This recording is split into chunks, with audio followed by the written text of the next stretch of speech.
This guy's a murder hobo. He's totally a murder hobo. How many games have we played? Or how many campaigns? Like 3, I think 4. 4. 4? Okay. Yeah. Have you ever not been a murder hobo? I don't think so. I think I've always been a murder hobo. All right. Well, I have 6 questions for this murder hobo because I want to try and understand this player. I don't think I've actually ever asked him any of these questions. So murder hobo, what is your favorite thing to do in a Dungeons and Dragons or role-playing game? Get into fights. Now, what if fighting is not what if that's not a reasonable solution to the problem? Like, what if the problem is some orphanage of kids? Fight the bad people at the orphanage? There's no bad people at the orphanage. What am I supposed to do? He has no idea what to do in a situation where there isn't fighting as an outcome. Exactly what I thought a murder hobo would say. Have you ever thought about, in a situation where there could be combat, have you ever thought about talking your way out of that situation? When I was first getting into Dungeons and Dragons, I thought that's how I was going to play to try and talk my way out, and that's not how it was. Okay, why? I think it was when with Gabriel, that's the biggest point was when we were with that dwarf, and then we stabbed him and curb stomped him. Okay, so murdering that dwarf sets you off on a course of murderous compulsion for the rest of your games. Okay. I thought you were going to say the dragon, and you guys jumped onto the dragon's head, and but okay. So killing that hapless dwarf. All right. Okay. So all right, wait. Let's say that there were hostages, and there were some sort of bandits holding the hostages, and they're like, trying to negotiate for something. Do you think negotiation is a choice that any character you ever make would want to choose? No, they'd probably just kill them before they could kill the hostages. Okay, so it's not hostages, it's thugs and they want your money. I kill them. What about a dragon? It's too hard for you to kill. I kill it. I roll a nat 20 and one-shot it. When the other players at a table are beginning to negotiate with a villain, what is going through your mind? Because that happens a lot. Like we have a whole scene where Vel and Bash, seriously, stop licking me. Just calm down, sweetie.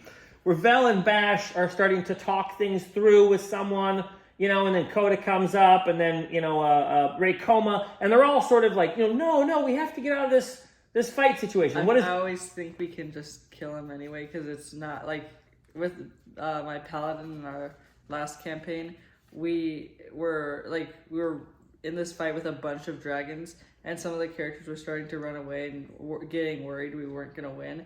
And I knew we could win because I rolled a nat 20 one time, and then I did like 200 damage to the dragon in one hit. Yeah, that was upsetting. Yeah, that was really upsetting. And I destroyed it. Yep. Okay, so when everyone else is negotiating, there's still a spark of hope in your mind that this could turn into a fight very soon. And then that we're going to win because I know we can win. Okay, all right. So is there ever any reason for one of your characters to interact in a situation and try and de-escalate things? Not really. All right, okay. All right, sometimes a fight is over, but there are enemies who have surrendered. How does your character feel about those enemies who've surrendered? Usually kill them. But but they've surrendered. They're in some sort of pause position. They have relaxed their combat status. They probably don't even have any weapons. Maybe they're on their knees. I might let them go free, but I also might kill them still. In our last fight, there was a guy trying to run away. What did you try? I really wanted to kill him. I wanted to jetpack into him and blast him off the edge. Push him off a cliff? Into a burning, exploded ship. Okay. Into his fiery death. Even though he was trying to flee? Yeah. All right, so this is a question adjacent to being a murder hobo. Is it possible for you, Bishop, to create a character in a tabletop role-playing game that is not S-tier meta? Like, can you create a C-tier? Could you make a bard?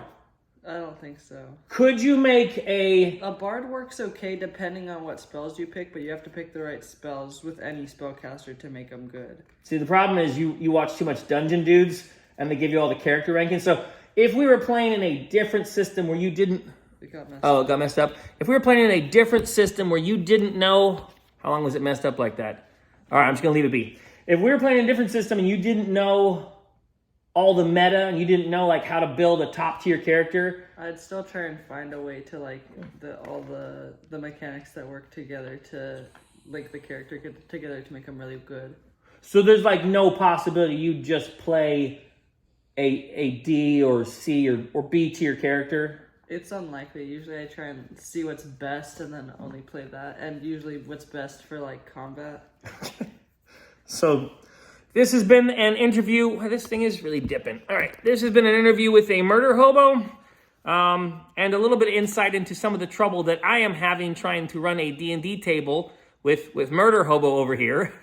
So that's it. This is a silly video. Okay, the tripod is just doing this on purpose now. You guys have a good day. God bless you. Mm-hmm. Bye. God bless you. Bye-bye.